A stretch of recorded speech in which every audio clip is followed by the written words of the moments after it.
formalize the problem, which is to ask the question associated with the problem, and then you open yourself up for receipt of an answer. It's really important to get the question right. There's the first rule. Get the question right. That's a pretty good question. That question is, how am I the best father and husband in relationship to those I love? And then that has to be a question.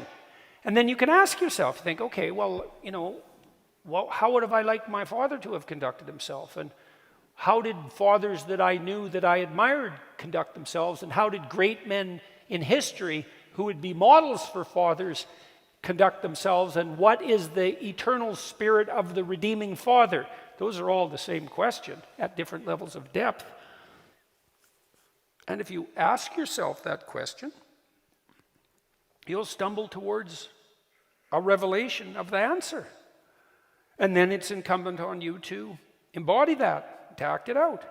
You could ask a different question. What stupid things am I doing that I could stop doing, that I would stop doing, both, that I could stop doing, that I would stop doing, that are interfering with me being that? And man, that's a great question to ask yourself every morning. What stupid thing am I doing that I could quit doing? That I would quit doing? Because those aren't the same thing, right? Because there's stupid things that you're doing that you're just not going to quit doing because you like them. But there might be something on the edge there where, weak and useless as you are, you could stop that. And part of the reason I wrote this one rule here in the first book, I think it was. No, it must have been in the second book. Tell the truth, or at least don't lie. No, that was the first book. That's rule 8 in the first book. Tell the truth, or at least don't lie. Well, why did I formulate it like that? It's like, well, you can't tell the truth because, what the hell do you know? But some of the things you say are lies, and you know it, and some of the lies that you tell, you could just stop telling. Well, start with that.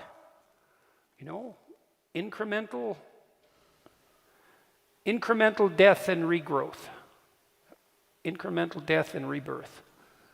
And you let the lies die, and you let something new emerge instead, right? That's the resurrection. So you let the spirit of deceit perish, and you let the eternal spirit of redemption arise in its place. And that's really good for you, and it's really good for your wife. It'll spice up your sex life like mad, and because she'll actually want to have you around to you, so that it won't just be good for you and your wife and your kids, but maybe it'll be good for your friends, and then maybe for your community, and who knows what would happen if you really got your act together. There is this weird idea that's central to our culture, that because we're all of divine value, that we have the spark of God himself within us. And but we don't allow that to make itself manifest because we lack the courage and the faith. And I think that's exactly right. And so it's an open question, if you as a father decided you were going to take the bushel off your light, and that'd be great for your kids, and one of the things you got to understand about your kids, this is really worth knowing. Your kids want to have the best relationship with you that they possibly could have.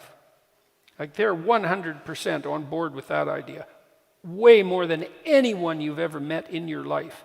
And that means you could have the best relationship with your children that you've ever had with anyone. That's what they offer you. And it's up to you to realize that. And you could. And that's a hell of that's a good opportunity, man.